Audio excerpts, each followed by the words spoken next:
Selamat pagi Ibu Bapak Saudara-saudara yang terkasih di dalam Kristus. Kita bersyukur untuk kasih setia dan pemeliharaan Tuhan yang memungkinkan kita bisa kembali dipertemukan di dalam persekutuan doa pagi pada pagi hari ini. Mari kita awali dengan menyanyikan pujian dari NKB nomor 39. Dikau Allah kusembah.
Mari kita berdoa. Bapa di sorga, kami sungguh bersyukur untuk kasih setia yang Tuhan telah nyatakan dalam hidup kami, yang memungkinkan kami pada saat ini bisa kembali berhimpun secara virtual di dalam persekutuan doa pagi. Kami sebentar akan membaca, mendengar, dan merenungkan sebagian dari firman Tuhan seperti dipersaksikan Alkitab. Tolong kami, mampukan kami untuk menyambut kehadiran dan karya Roh Kudus dengan benar, sehingga dengan karyanya kami boleh menjadi seperti tanah subur, tempat di mana benih-benih firman yang tertabur boleh berakar, bertumbuh, dan berbuah demi kemuliaan nama Tuhan. Terima kasih ya Bapa, kami memohon hanya di dalam nama Tuhan Yesus Kristus. Amin. Teks Alkitab yang akan bersama-sama kita perhatikan di dalam persekutuan doa pagi hari ini terambil dari kitab Yeremia. Yeremia pasal 17 ayat 5 sampai dengan ayat 8. Yeremia pasal 17 ayat 5 sampai dengan ayat 8. Demikian bunyinya. Beginilah firman Tuhan. Terkutuklah orang yang mengandalkan manusia, yang mengandalkan kekuatannya sendiri dan yang hatinya menjauh daripada Tuhan. Ia akan menjadi seperti semak bulus di padang belantara. Ia tidak akan mengalami datangnya keadaan baik. Ia akan tinggal di tanah angus di padang gurun, di negeri padang asin yang tidak berpenduduk. Diberkatilah orang yang mengandalkan Tuhan, yang menaruh harapannya pada Tuhan. Ia akan seperti pohon yang ditanam di tepi air, yang merambatkan akar-akarnya ke tepi batang air, dan yang tidak mengalami datangnya panas terik, yang daunnya tetap hijau, yang tidak khawatir dalam tahun kering, dan yang tidak berhenti menghasilkan buah. Demikian Ibu Bapak Saudara-saudara apa yang sudah kita baca di dalam kitab Yeremia pasal 17 ayat 5 sampai dengan ayat 8 ini Maka berbahagialah setiap orang yang mendengarkan firman Tuhan, yang memelihara dan melakukannya. Amin. Ibu bapak saudara-saudaraku, sejarah mencatat ada banyak kerajaan yang pernah hadir dan berjaya dalam kehidupan di muka bumi ini, termasuk kerajaan Israel, khususnya di bawah pemerintahan Raja Salomo. Penaklukan dan kemenangan yang dialami Raja Daud mencapai puncaknya pada zaman Salomo. Salomo lah yang mencicipi hasil perjuangan Daud menaklukkan daerah-daerah sekeliling Israel. Bahkan bangsa Filistin pun sejak beberapa kali ditaklukkan oleh Daud, sekarang membayar upeti kepada Raja Salomo. Raja Salomo berkuasa atas segala kerajaan mulai dari sungai Efrat sampai ke negeri orang Filistin dan sampai ke tapal batas Mesir.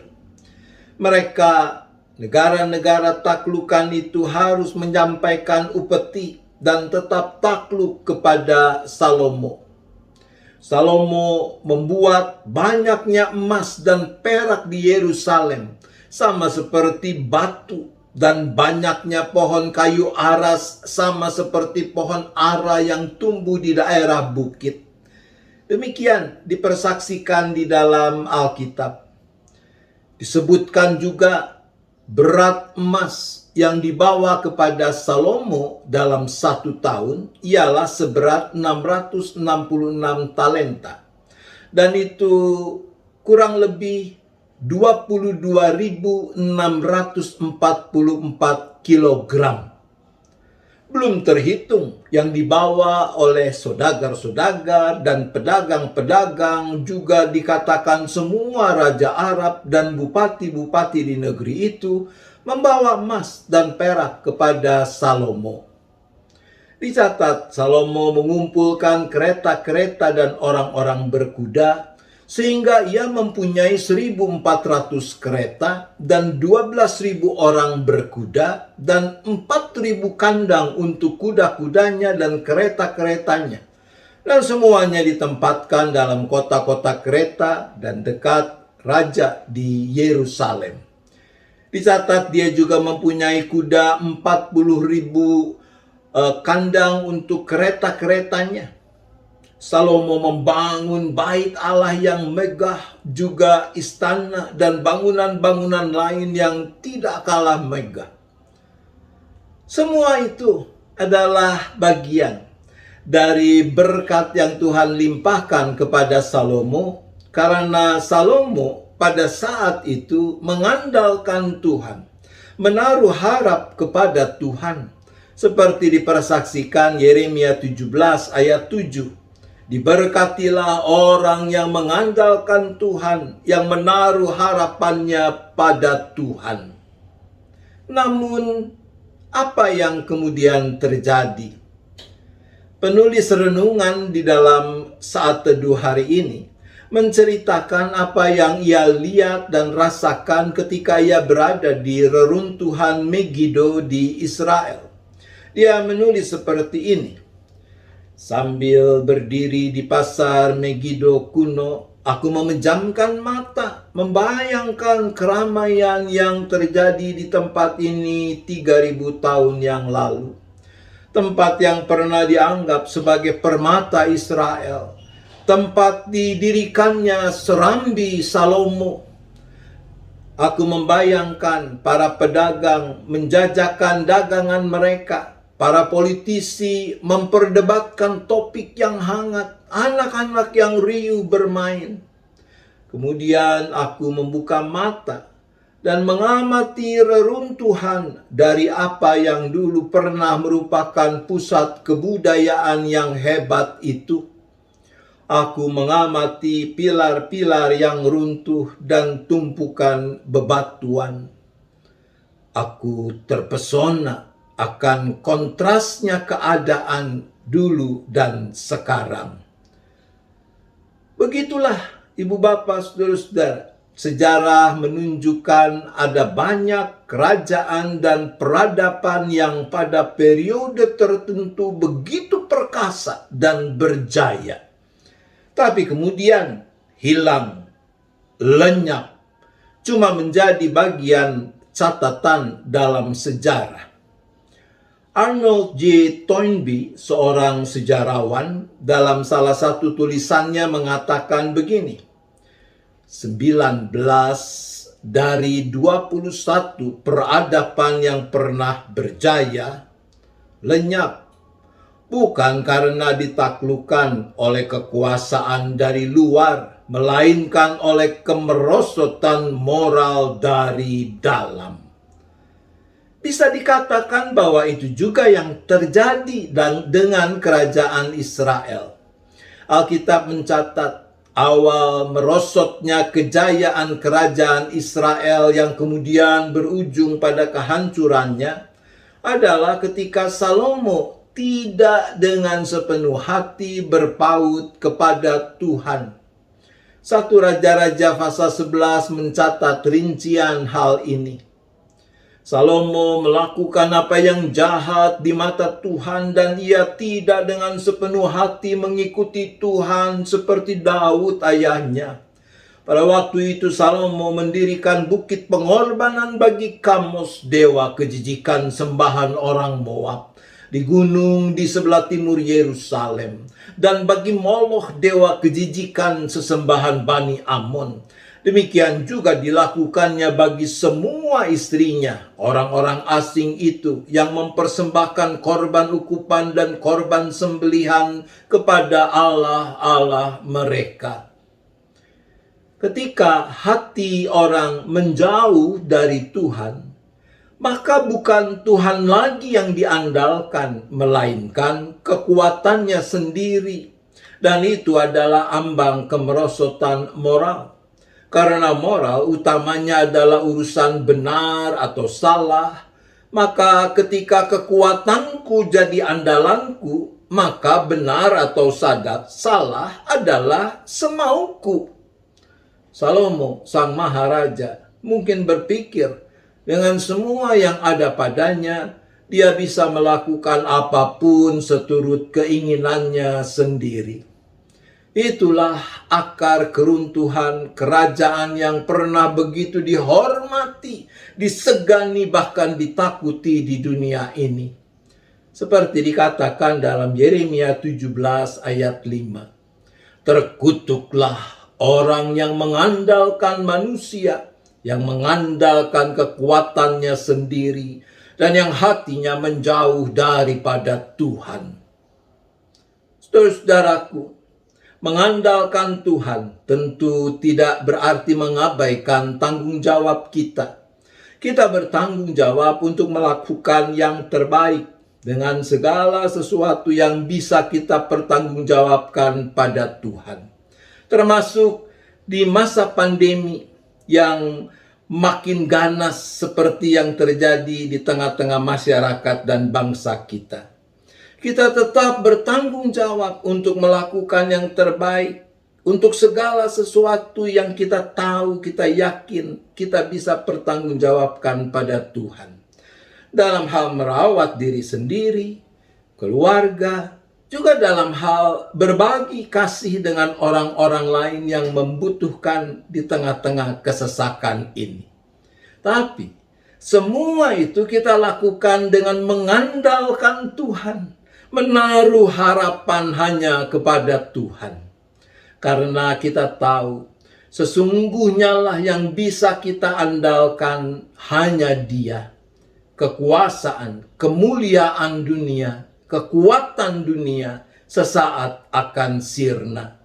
Tetapi Dialah yang empunya kerajaan dan kuasa dan kemuliaan dari selama-lamanya sampai selama-lamanya. Siapa atau apa andalan saudara? Tuhan menolong kita. Amin. Mari kita berdoa. Bapa di sorga, kami memohon kekuatan dan hikmat yang daripadamu, agar kami dapat melakukan yang terbaik dalam segala sesuatu yang kami yakin bisa kami pertanggungjawab kepadamu ya Bapa, sambil sungguh-sungguh mengandalkan Tuhan saja dan menaruh harapan hanya kepadamu. Tolonglah kami, agar dengan demikian hidup kami boleh dipenuhi dengan kelimpahan anugerah-Mu, kelimpahan berkat-Mu yang membuat kami bisa semakin menjadi berkat. Bapa, saat ini kami juga tetap berdoa bagi orang-orang yang sedang berjuang untuk bisa selamat dari paparan virus corona, COVID-19 yang menerpa mereka. Termasuk juga ada beberapa keluarga, anggota jemaat dan simpatisan GKI Gading Indah. Bapa, Engkau yang tahu persis apa yang mereka rasakan, apa yang mereka alami. Bukan cuma berbagai ketidaknyamanan yang dirasakan tubuh, tapi juga mungkin ada ketakutan, ada kekhawatiran, ada kecemasan, ada rasa ketersendirian, kesepian yang dialami. Tuhan, kasihanilah mereka. Engkau Allah yang maha hadir, Engkau juga hadir bersama setiap anak-Mu ini. Kiranya Tuhan yang boleh angkat semua perasaan negatif, pikiran negatif yang ada itu, Tuhan boleh gantikan dengan damai sejahtera, dengan sukacita yang berasal daripadamu, sehingga bahkan di dalam kelemahan tubuhnya itu pun mereka dapat tetap bersyukur dan memuliakan Tuhan. Bapa juga yang kuduskan, sempurnakan upaya-upaya pengobatan, perawatan yang dilakukan, baik mereka yang menjalani isolasi di rumah sakit maupun isolasi mandiri di tempat masing-masing. Ya Bapa, Engkau juga yang beserta dengan keluarga yang tidak terpapar. Tuhan, kiranya Engkau yang menyertai mereka, Engkau yang tetap berkenan untuk memeliharakan mereka. Engkau jauhkan mereka dari mara bahaya, sehingga mereka boleh dengan penuh kasih membantu perawatan, pengobatan yang dilakukan oleh anggota keluarganya ini. Ya Bapa, kami juga tetap berdoa bagi upaya pemerintah dengan dukungan semua pihak dalam mengatasi pandemi dengan segala dampaknya, untuk upaya vaksinasi, untuk penerapan PPKM darurat, sambil berupaya untuk juga tetap mempertahankan sehatnya perekonomian negeri ini. Tentu itu bukan hal yang mudah ya Bapa, tetapi inilah yang terbaik, pilihan yang terbaik di dalam situasi kedaruratan seperti yang sedang dihadapi oleh masyarakat dan bangsa ini. Maka kiranya kebijakan pemerintah ini juga boleh mendapatkan dukungan penuh dari semua pihak, semua elemen, setiap anggota masyarakat, sehingga bayangan untuk bisa menekan persebaran COVID-19 ini boleh makin mewujud nyata.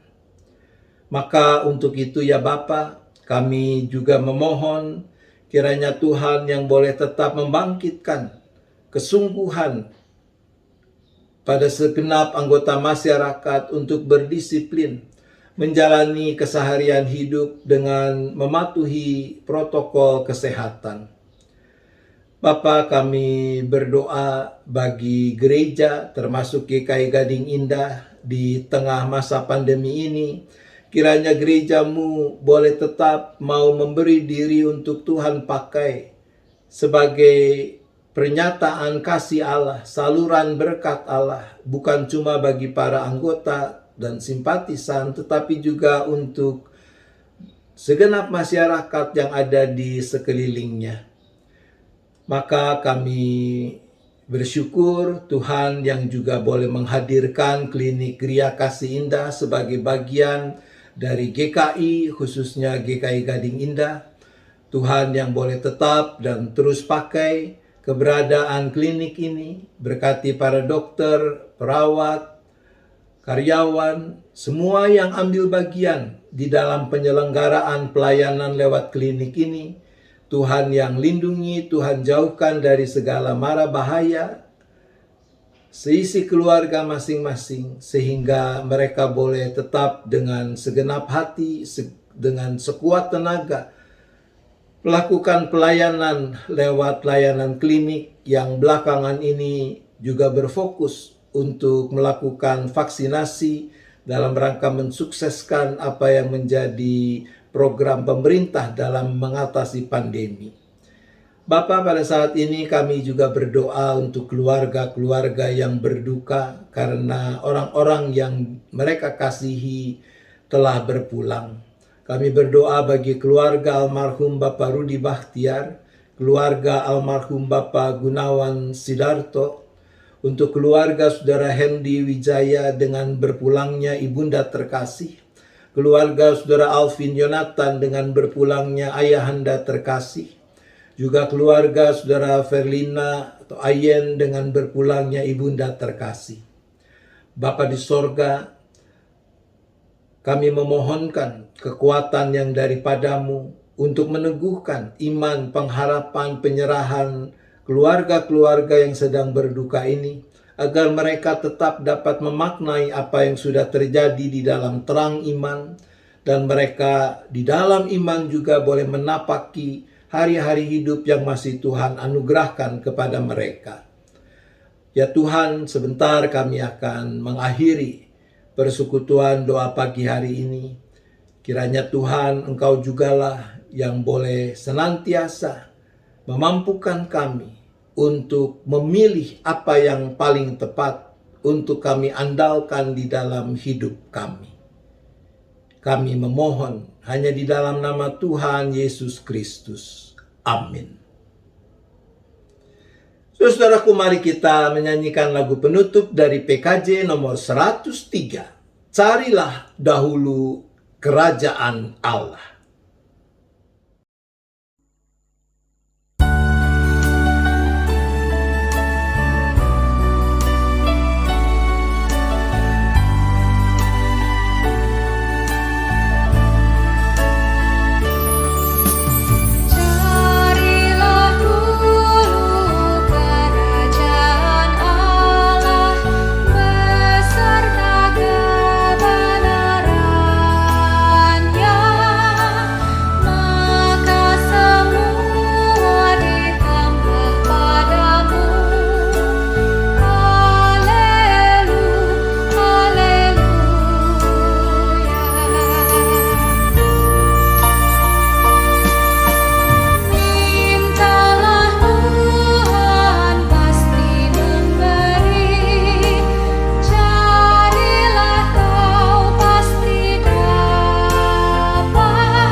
Mari kita berdoa. Bapa, persekutuan doa pagi pada saat ini akan kami akhiri. Kami masih akan melanjutkan aktivitas kami masing-masing. Kiranya Tuhan, Engkau jugalah yang terus memampukan kami untuk menggenggam erat tangan kasih-Mu yang senantiasa terulur menopang kami. Ampuni dosa dan salah kami agar tidak menghalangi kepenuhan anugerah-Mu. Arahkan hati saudara kepada Tuhan, sambutlah berkat-Nya. Kasih Allah Bapa, kasih karunia Tuhan Yesus Kristus dan persekutuan Roh Kudus besertalah dengan saudara sekalian sampai selama-lamanya. Amin.